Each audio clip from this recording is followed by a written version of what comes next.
Alright, let's go. Please.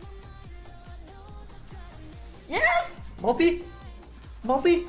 Yeah! It's freaking insane! It's done! It's done! It's done! Alright, amulet's done. Holy, this is the POE amulet, guys. This is the POE amulet.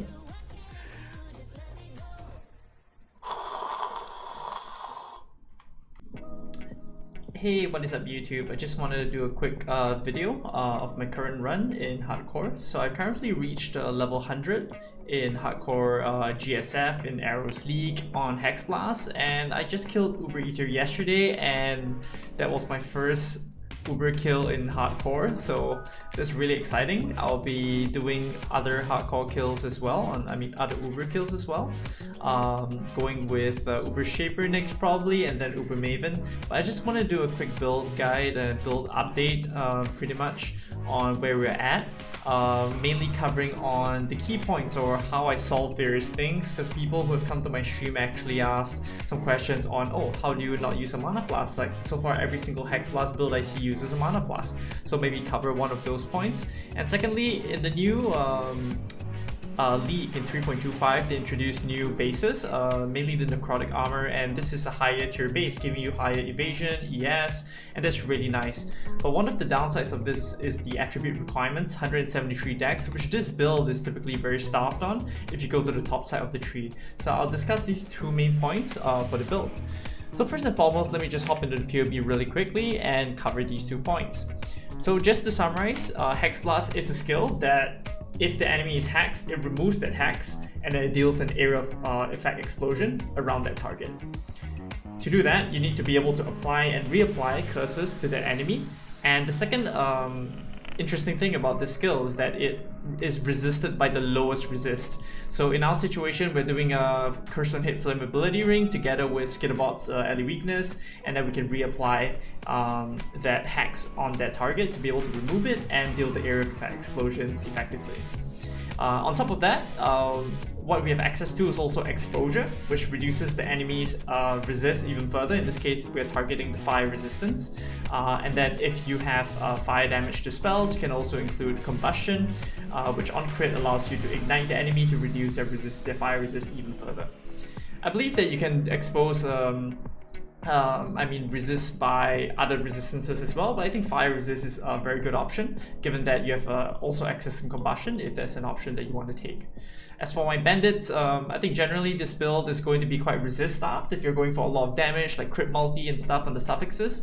So take Alira, it's very strong now. You're only giving out 1 passive, and if you're overcapped on resist, if you have really good gear, you can switch out to Eramir for the additional passive. Alright, so going to our first point, solving the mana flask problem, or solving the mana flask issue. Given that I'm playing hardcore and I'm playing for long durations, pressing mana flask is something that I personally wanted to design the build to not use, if possible. So before going to Profane Proxy, what I had access to was a mana regen ring, which was able to solve this problem. Mainly the first point here. And what I've noticed is that what you want to have is to have, after fully casting your mines and preloading all your mines, you want to be able to keep throwing mines, otherwise pressing your Hexblast will actually make you move in a direction which is extremely lethal in hardcore, moving where you don't want to move. And because of that, you need to make sure that you have excess mana after you have preloaded your maximum number of mines. So generally, the maximum number of active mines is going to be 18, but if you were to take Saboteur, that's 2 additional mines placed, then it will be 20.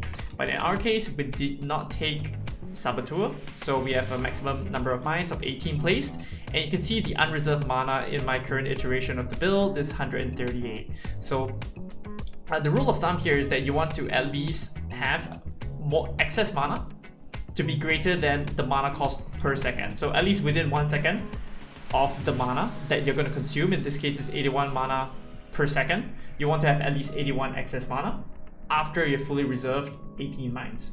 Okay, so that's the first benchmark. The second is that having excess mana is one thing, but being able to recover and manage it is the second aspect. And you want to be as close as possible to the mana cost per second, and there's a few ways to deal with that.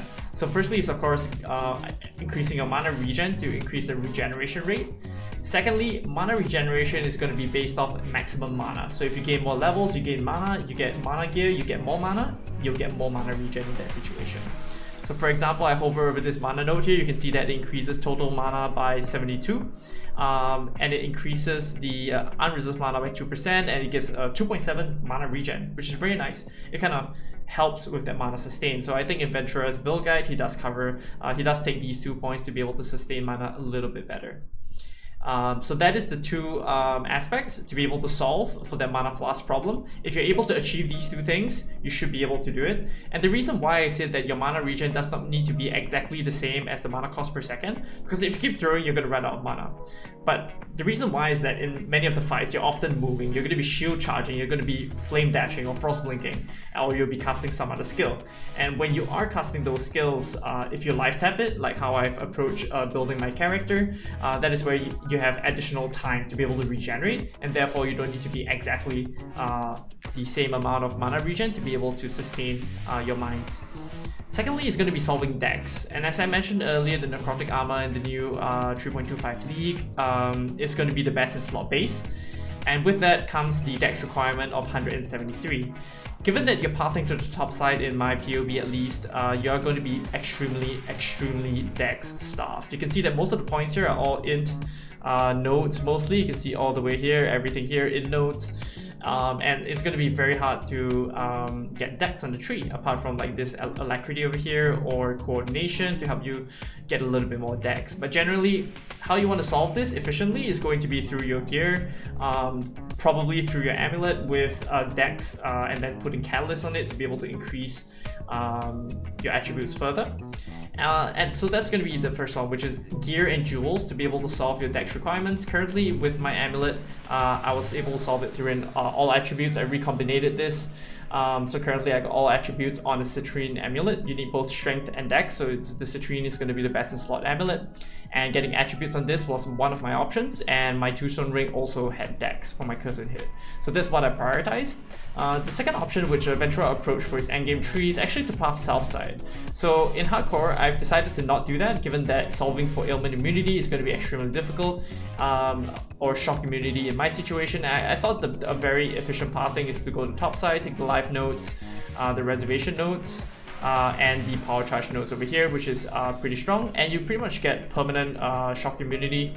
An alternative option is definitely to get a shock boots, avoid shock boots with a avoid shock searching eye jewel or something, and you will be able, or abyss jewel, and then you will be able to become shock immune in that way, and then be able to path south side. And in Ventura's endgame POB, he did approach it with a second set of clusters, probably more applicable for softcore, and get another set of 8 passives with 2 trap and mine clusters to be able to increase your damage in a very efficient way, a lot cheaper. And you will be giving up a lot of life if you were to path for additional clusters, so just take note that could be more of a softcore option. So that is the 2 points that I wanted to cover, and the third is solving critical strike. So in the endgame POBs, generally you would see that Sandstorm Visage is going to be used. So how am I able to get so much crit without Sandstorm Visage? So you can see that my wand over here has no crit chance to spells, my shield has a tier 1 crit chance to spell roll. So how am I just with this single roll able to cap my crit? So first and foremost, it's going to be a very important craft over here. It's going to be your critical strike chance is lucky when focused. So this build uses a lot of focus, given that I am a player who really loves burst windows. So Vile skills, focus are things that I enjoy a lot to use as part of a build, because generally in the fight you won't be able to cast your skills permanently and just sit there and keep casting. Generally you don't have that option. So the bosses typically will have a short period of time where you're able to maximize your DPS, or that's essentially what I like to call your DPS window. And within that 4 seconds where you press focus, you will have your maximum amount of damage. So this build currently in this POB, you have 15.6 million. Without focus, my damage is 12 million, but throwing on focus really just bumps that number up a lot more. You can see that if I'm not in Frost Shield, it's a 10 million. With focus, I get another 5 million. So just running around, throwing my mines, I get 10 million damage. when I press focus, I do 50% more damage, which is absolutely insane. So I really love the burst windows, and I mean, even with the focus not up, the DPS is still pretty nice. And speaking of Frost Shield, that is the second method to be able to get base crit. It allows you to get defenses within the fight as well, given the Trickster has in this build almost 5,000 energy shield.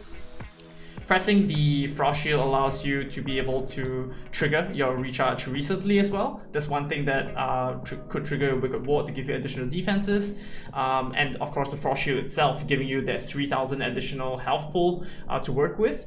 And on top of that, giving you that base critical strike chance. I believe it's 1.2 base crit that you're getting with Frost Shield over here. So you can see that you get, oh, actually a little bit more, 0.38 times 4. So that's somewhere near 1.5 something crit chance, base crit, which will help increase your crit chance even further. And just with this, I'm able to get very near crit cap, pressing my focus during my burst window. Without it, my crit is 78%, and this is with Flask as well. So if I take out my diamond, it's just a little bit less. So that is what I wanted to talk about with the build and how I'm able to solve this before getting to the stage where you want to put on your Sandstorm, or solving your decks using gear and not pathing to the south side in a more softcore setup.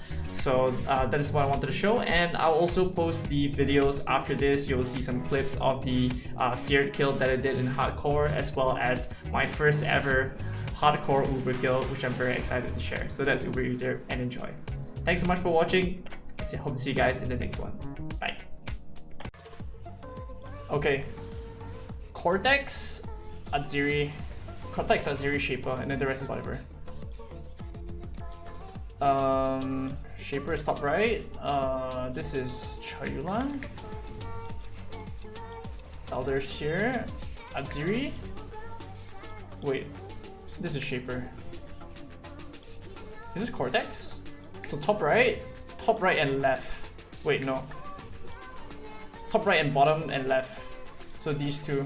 So Cortex is gonna be first, and then Aziri. I kind of want to kill Aziri first though. Aziri is very spooky.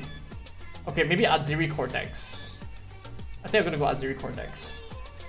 Thank you. Okay, one more endurance charge and there we go. Alright.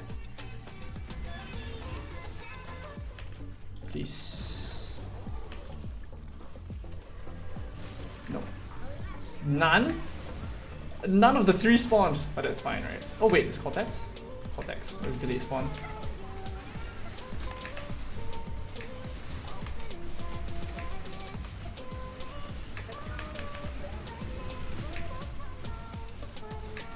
Create a dot in my bottom. Nice, dodged it.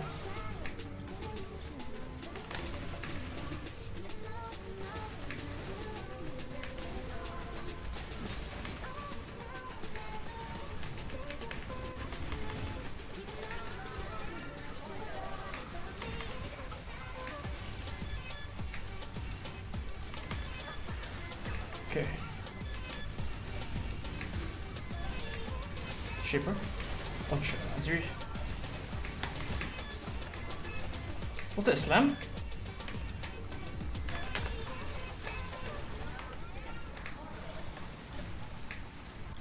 Rusting vines. 3, 4, 5.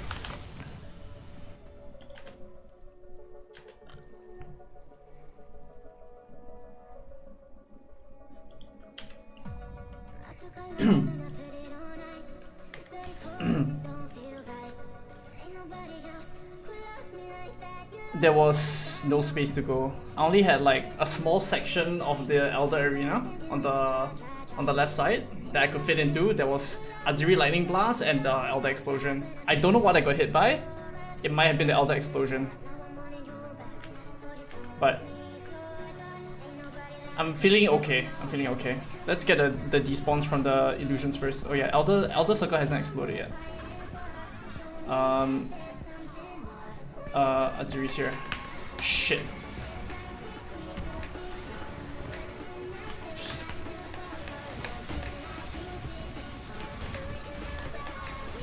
In between.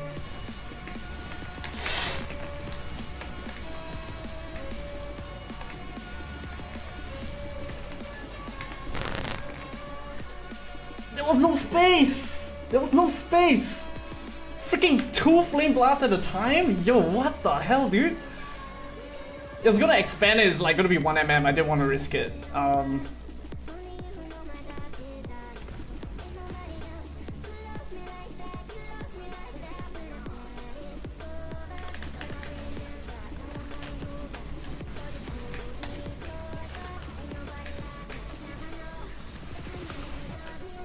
Oh.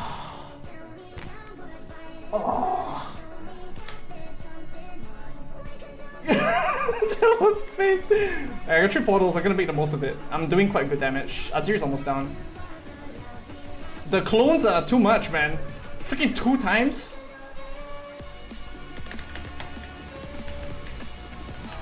Okay, Azir's down.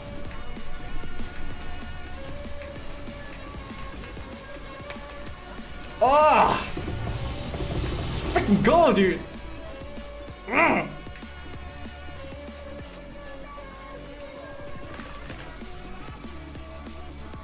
Woo!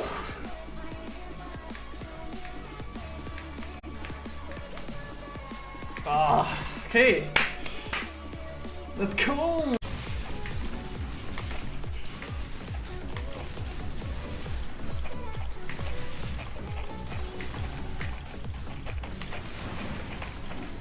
Alright. I'm feeling good. We're gonna enter Uber Eater. We're done.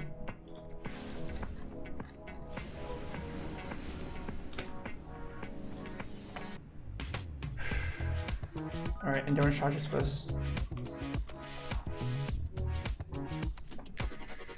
Our suppression and skitterbots is gonna carry us.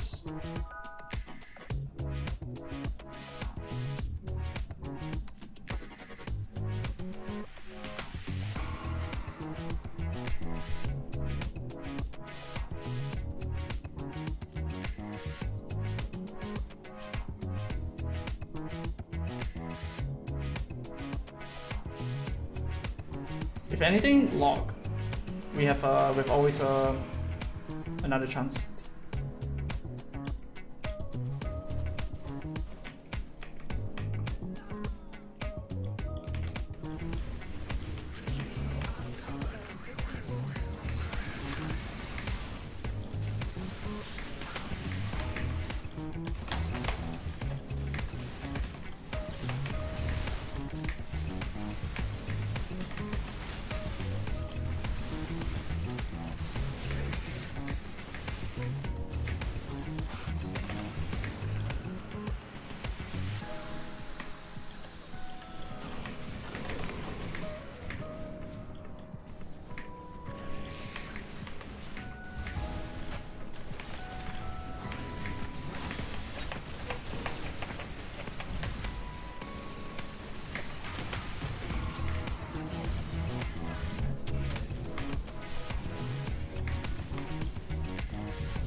Whoa!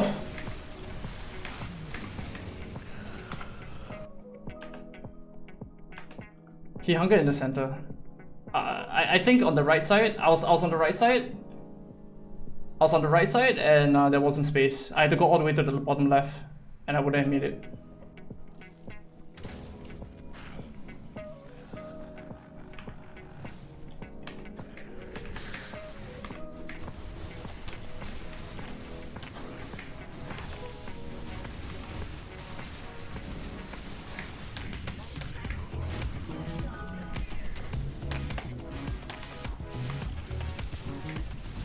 No.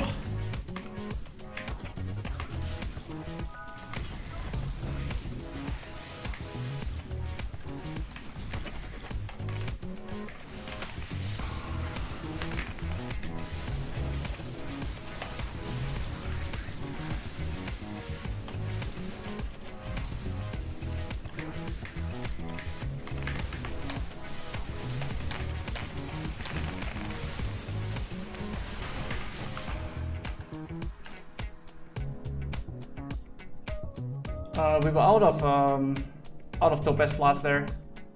So we want to reset. It's almost inescapable Doom anyway. He's gonna beam.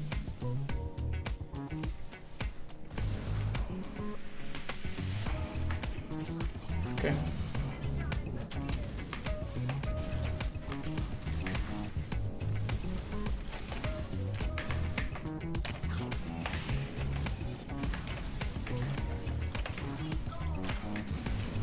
No!